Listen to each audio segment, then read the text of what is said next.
Good afternoon, everyone, and welcome to our panel, Greg, Charisse and Samuel. We're talking about changing families. I'm going to start with a question for Greg from A. Family members are becoming even more global than ever before. How is this influencing high net worth choices? I think there's becoming a real acceptance.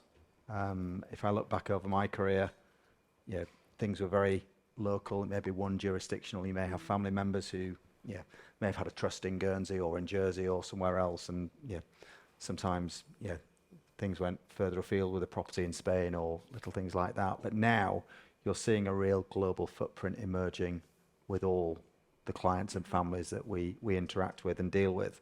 And I think there's a dawning realization and recognition from those clients of what that really means to them when they're looking at their wealth and the structures and just how they manage things on a day-to-day basis. We've seen that spread of the family with the daughter going to university in the US and the family now having to consider, well, how do we fund the daughter when she's in the US? She's previously been a beneficiary of the trust and we know how that works. That doesn't always work this way now. We've got properties that have been acquired in multi-jurisdictions. We may have filing requirements in those multi-jurisdictions. Are we dealing with those in the right manner, in the right way? And an emerging issue as to just what's happening with that footprint and where it's really coming in, Kerrie. And I think that's where things are really starting to look there. People are accepting that now, and they're recognizing that what they did 4, 5, even sometimes 2 or 3 years ago may not be right for now, and having that contemporaneous view taken and actually surrounding themselves with advisors who are able to give them that global approach and the teams that can give them that global answer. So on the global approach and the global answer, are there distinct trends between private clients depending on their geographical location? So, for example, are there particular trends with the British high net worth family that you see? Yeah, I mean, absolutely. I mean, no one location or jurisdiction is the same in that respect. So you've got to look at things as to where they sit and where the issues are. And it's not just we're obviously in a room in London, but it's not just the UK. The UK becomes a centre point for a lot of this. So we've got to be aware and cognizant of all these issues as they're going on and what's there. Obviously we've seen over the last 4 or 5 years mass geopolitical issues that have converged upon all of us, which probably for the last 2 or 3 generations before that, certainly since probably the Second World War, we've never seen those issues that are now coming out. So we've got to have an awareness of that. And then bringing it down to a local basis from a UK perspective, some point in the next, I think it's now 16 months, the UK will be going through an election. That election will bring change. Who knows what change that's going to be? But we're heading into that election with probably the biggest opposing views on tax between the 2 main parties. Labour very clear as to what some of their plans are, what they want to do with non-doms. Talking about maybe introducing or scaling back some of the reliefs that many people look at from an inheritance tax perspective. All these things are causing conflicts. They've got the Conservatives potentially looking at doing something radical with inheritance tax. So we have to have the families who are looking at this and thinking about what that's doing, and that's really changing behaviours and changing things from there, Kerrie. Yeah, absolutely. And Charisse, in your practice, you're a litigator, but you deal with a lot of private wealth disputes. So how has the rise of the more globalised mobile family impacted family succession planning? Well, I would say the complexities are the obvious answer to that, whereas historically we probably had individuals where you had typically a family tree, assets in 2 or 3 jurisdictions, and some objectives to meet. We're now seeing assets in multiple jurisdictions, whereby in those jurisdictions they might have forced heirship, they might have a proportion of their estate in that country that has to be passed to specific individuals. And so when we're looking at these globalised families, you almost need to look at the overall assets and what's going where, and then look at a different jurisdiction and do you need a levelling up?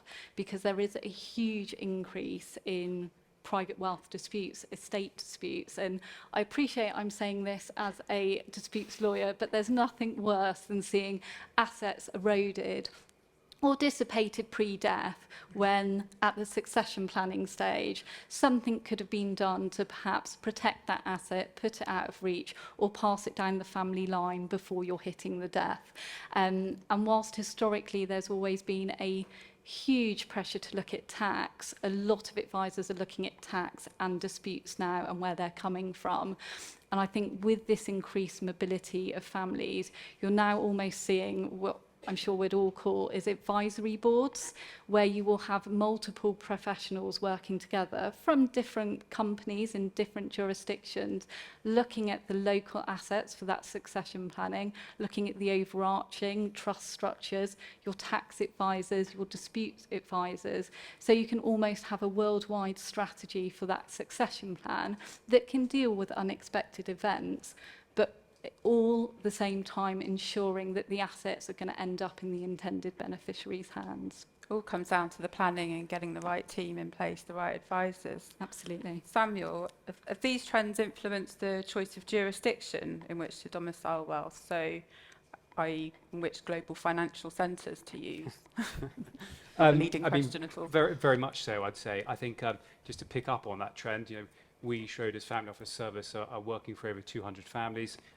We are running family offices, and we're working with family offices that outsource parts of the operations to us. So we are well placed to see this trend happening across the world, and I can completely concur with whatever everyone has said so far.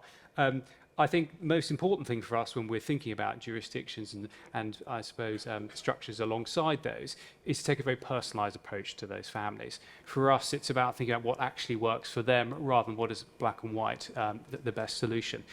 We talk about the 4 Ds: death, divorce, dispute, disposal. We should probably add in a 5th D for dispersion, given people are moving around the world.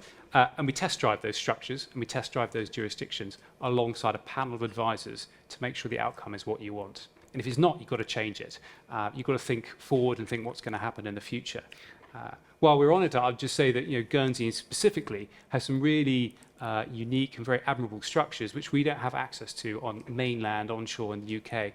In particular, I'm thinking about the foundations and purpose trusts, which can be orphan structures which for families for long-term planning can offer some things they can't otherwise access. Enfranchised, disenfranchised beneficiaries, they can tackle many of the big debates that families have about how to pass on their assets. So I think there are many more things to consider, and there are some really good options out there, but you've just got to continuously kick the wheels and to make sure that things are doing what you want them to do. That's great to hear, and again, it comes back to the planning and getting the right advice up front. Greg, what kind of experience do you have in those kind of decisions, i.e. where to domicile wealth?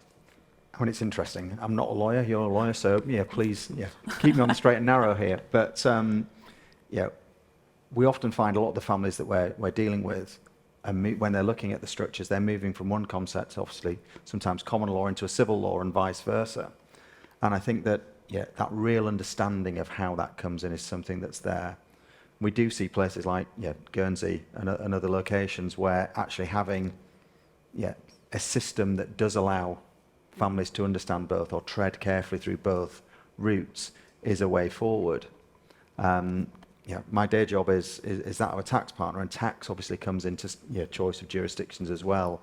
And as we talked about this, the disbursement, as Samuel just said, of families means that tax becomes ever more important. And it's not about the tax that you're paying, it's about the tax that you're leaking.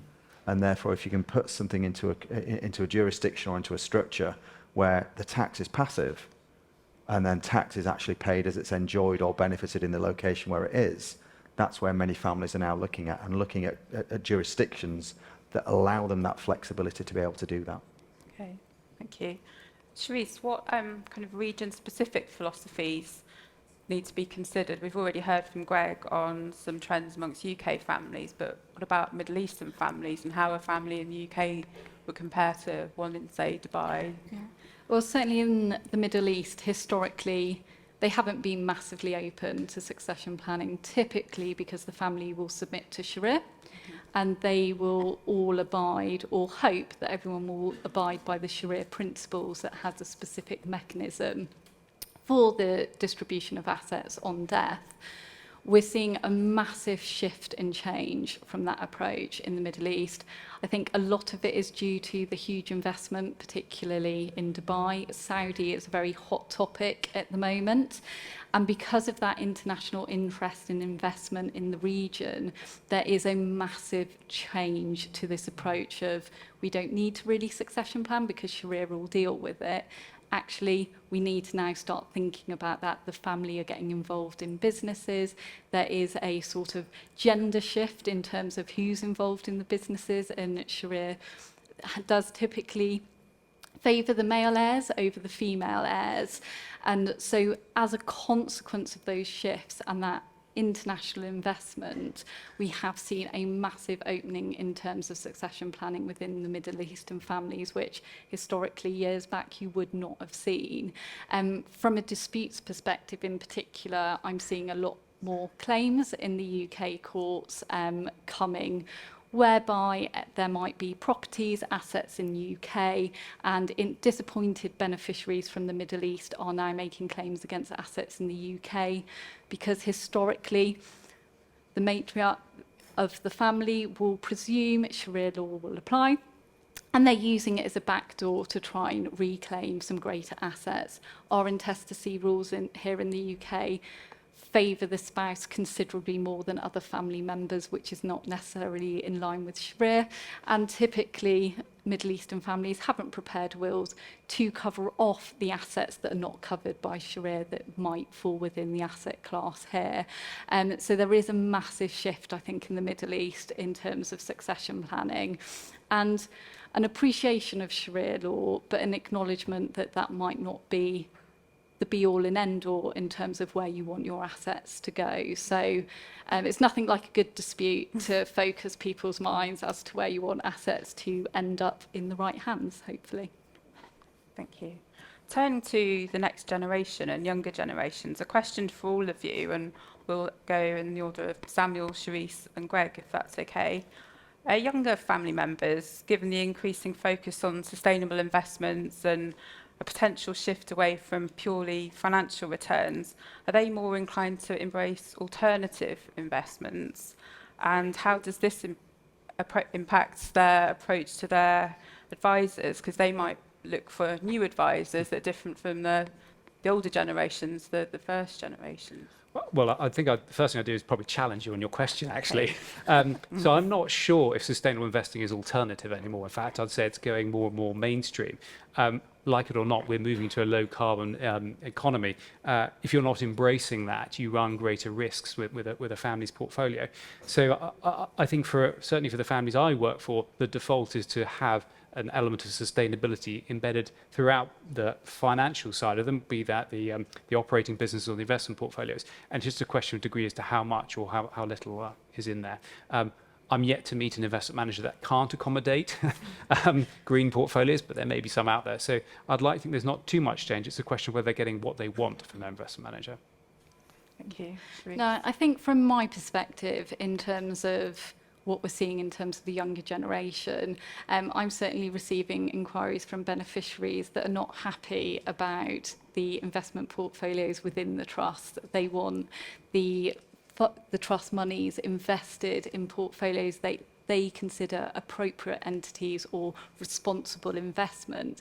And then there's the obvious conflict there, because depending on the trust arrangement and the trust documents, trustees might not be doing anything wrong, but this new generation, particularly if it's a long-established trust, do want something different from their trustees and their professional advisors. And I agree with Samuel. I don't think it's an alternative anymore. I'm sure most people in the room are aware of the Chancery Lane project, which is a collection of international lawyers that have climate clauses that's available online for anyone to look at, to drop into commercial agreements and legal documents. And this decarbonisation approach, the very much environmentally focused younger generation, but should be at all generations, I think is going to become the norm, even in legal documents when trustees are advising beneficiaries, and there is going to be a bit of a sea change that it's going to be a standard position. Yeah, that sounds right. Greg? Yeah, I mean, the thing I'd add to what Charisse and Samuel have said is, I think the younger generation is certainly more looking for impact from the investment that's going on.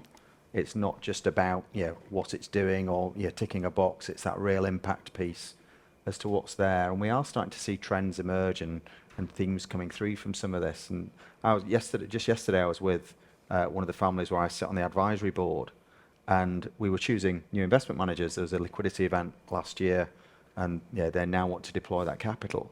And for the first time, the trustees brought in some of the next generation, the younger generation. And what I'm saying, younger generation here is that this is 3 of the children in their 30s. So we're not saying this was school children or anything, but their view was very different and their approach was very different. And it took us into some very interesting areas as the debate went on with the investment managers. And there was an acceptance that they would dial off some of the upside for the impact that their investments would make. And I think that's where it really starts to change what's there. And taking the second part of the question, given I'm on last, I'll answer that bit since my colleagues here haven't. The change in approach to advisors is different as well from the next generation, because they do want to understand what's there. I'm fortunate I work for a very large organisation, so we can flex and change our style accordingly. And we're finding now that clients are responding a lot more when we are bringing in people who speak their language. And I think for some of those, the older people in the room, we perhaps have to start listening to that and realising it's us who need to change, not the next generation who are changing it. We've got to adapt our style to suit. That's great. That's really interesting to hear. Thank you for that. Samuel, just changing the track slightly, we know that diversified assets are essential to any successful portfolio, but when discussing succession planning, how important is it to consider all products and structures available to cater to those requirements? It's a good question. I think just to take a step back, I think people often link succession and tax in the same sentence. Sorry, Greg. Fine. But it's not all it's about. And I find for the families I work for and across Schroders Family Office Service that we've got to approach the families thinking about more than just the financial aspect of what they're trying to achieve. Is there a philanthropic goal they've been on a quest to achieve as a family? How will the employees of the business feel as you pass through different generations? And what will the reputation of the family be from generation to generation? Are we better off together or apart? So succession is a really big topic that isn't always just answered by products and services, if you like. That said, to answer your question specifically, I think it's really important you consider every option you can on that front, right? And while you may cast your net wide, it's important for the advisors around the table that we work with to curate that. You don't want to lose people's interest. But the last thing I'd say is more important than the choice is actually the process you go on to choose those. The most important document for us in succession is the family charter. And the process, the conversations we have with family members around what they're trying to achieve, what they're going to do in different circumstances, that conversation is worth many times more than the piece of paper that comes out at the end. And I'd say it's the same with choosing structures. You would have looked at different options, you would have selected one over others, chosen A over B, and you've got to have that written down in your family framework document. You've got to know why you made that decision, what were the reasons for it, because if one of those circumstances change, you've got to revisit all of that. So I'd say products and services are great, but it's also that journey the family that go on is really important too. That's interesting, thank you. And finally, another question for the three of you. It's another two-part question, and we'll go in the reverse order this time. Greg, Charisse, Samuel. Shall I answer both at first then? Yeah, you just go for it, Greg. So, how are the potential changes in family dynamics, including the younger generations, forging their own path with their new advisory teams, we've just heard? How are those changes in the family dynamics impacting succession planning? And then what are some of the common strategies for resolving contentious disputes that may arise during that generational handover? I think Samuel picked up on a lot of this as to what's there. I mean, many families that we advise all have some form of policy or strategy document that tries to govern the family, or at least how the family will try and operate. And I think there is an emergence of the younger generation having a voice in that, and almost railing against the regime, almost in a sense where that policy or that strategy or that that approach hasn't had their voice in it. And this very strong voice coming from the top of the patriarch or the matriarch in the scenario, often being the cause for a lot of the conflict and a lot of the tension, because it's not what they want, it's not their ideal, it's not their vision as to where that is. So yeah, we're seeing a lot of families having to react and respond to that and bring that in. And I know there's many in the room who will have walked through that journey and been on that been in that road. So just looking at that and seeing what you can do and accepting that it is there, and accepting which might be the points of conflict and which are the red lines that can't be changed versus which are the bits where we can tolerate and bring in the younger generation to help, because ultimately it's all about making sure that the wealth does survive through the generations. Yeah, absolutely. Charisse? Yeah, I think in terms of the first part of the question, it is the change in family dynamics. We have more complex family dynamics nowadays than we've had historically. And certainly from a UK perspective, most of the UK disputes I see come from there has been a divorce, a person has put a will in place to gift all their assets to their children from their first marriage. They've then entered into a remarriage and don't realise that marriage revokes the will. Then when they die, you're looking at intestacy, and all of a sudden second spouse is not so willing to uphold the wishes of the late husband typically and pass the family wealth that he has built up during his first marriage to the biological children. So it's this increased family dynamics and the younger generations coming through. They're more aware of what they are. I hate the word entitled, but they're more aware of the family dynamics and what was intended by their parents for them, and less willing to stand aside and think, oh well, in nowadays, particularly with the value of assets. So I'm seeing in terms of the younger generation coming through, that change in family dynamics. You can have adult children that have never lived together in a family unit almost becoming embroiled in a massive dispute over stepmum and their biological mum. So those family dynamic issues with the younger generation coming up through, it goes back to the point we were making earlier on in the panel. It is so important to get your advisory board, however you want to put it, and get the right advisors in place at the start, and make sure your clients are aware of those common misconceptions in that if I make a will, that's it forever, because it's not. That will's revoked if you then remarry. I think in terms of common strategies for resolving contentious disputes, well, I could go on all afternoon, but I'm sure you've got more important people to listen to than me.